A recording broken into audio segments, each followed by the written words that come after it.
Okay, so if community can bring us together and bind us together, then difference can rend us apart.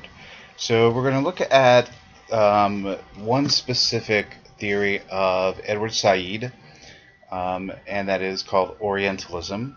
And so I'm going to let you, you're going to watch a short video from YouTube. It's about 5 minutes, and where it introduces Orientalism as well as the other, and Edward Said himself will discuss his ideas.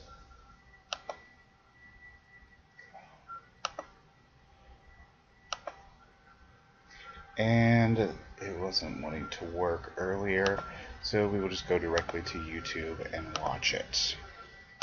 The attack came without warning, and according to a U.S. government source, told CBS News that it has Middle East terrorism written all over it. The attack in Oklahoma City appears to have a familiar mark. This was done with the attempt to inflict as many casualties as possible.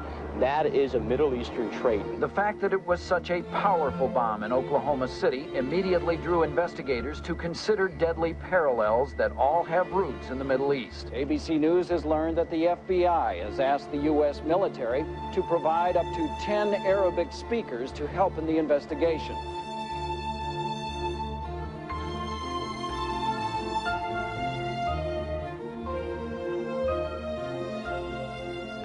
Orientalism tries to answer the question of why, when we think of the Middle East, for example, we have a preconceived notion of what kind of people live there, what they believe, how they act, even though we may never have been there or indeed even met anyone from there. More generally, Orientalism asks, how do we come to understand people, strangers, who look different to us by virtue of the color of their skin? The central argument of Orientalism is that the way we acquire this knowledge is not innocent or objective, but the end result of a process that reflects certain interests. That is, it is highly motivated. Specifically, Said argues that the way the West, Europe and the US, looks at the countries and peoples of the Middle East is through a lens that distorts the actual reality of those places and those people.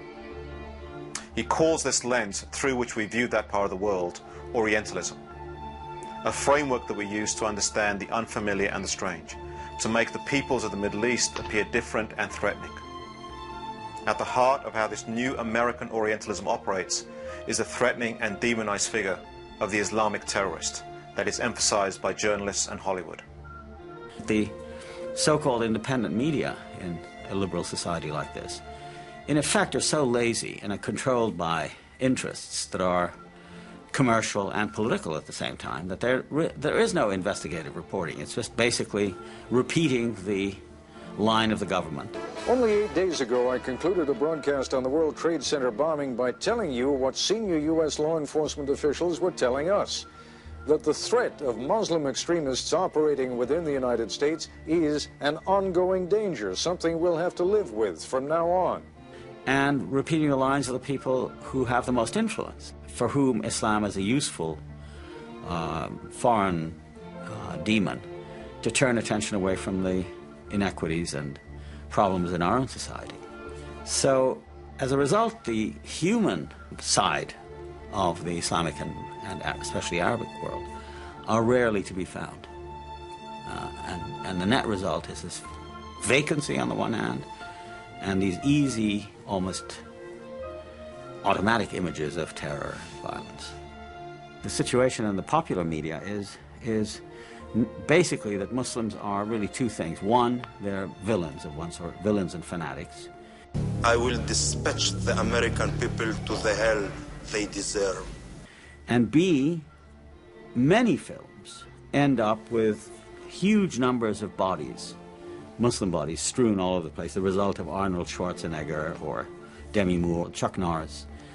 Lots of films about guerrillas going in to kill Muslim terrorists. So the idea of Islam is something to be stamped out. Now, Said recognizes that terrorism exists as a result of the violent political situation in the Middle East. But he argues that there is a lot more going on there that is misunderstood or not seen by the peoples of the West.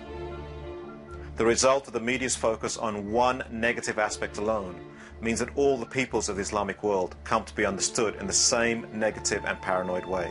That is, as a threat. So that when we think of people who look like that and who come from that part of the world, we think fanatic, extreme, violent. Said argues that understanding a vast and complex region like the Middle East in this narrow way takes away from the humanity and diversity of millions of ordinary people living decent and humane lives there.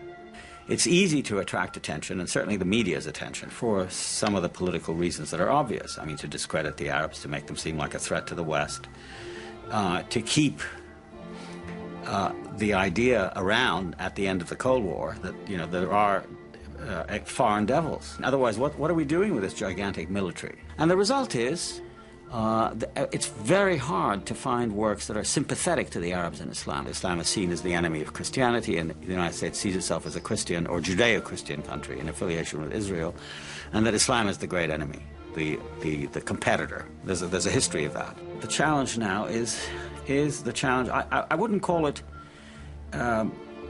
anything other than coexistence. How does one coexist with people whose religions are different, whose traditions and languages are different, but who form part of the same community or polity in the national sense?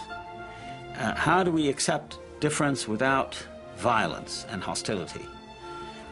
And it's that attitude, I think, that we need.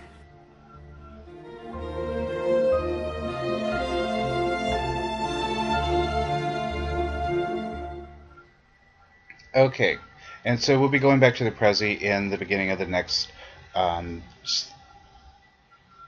of the lecture.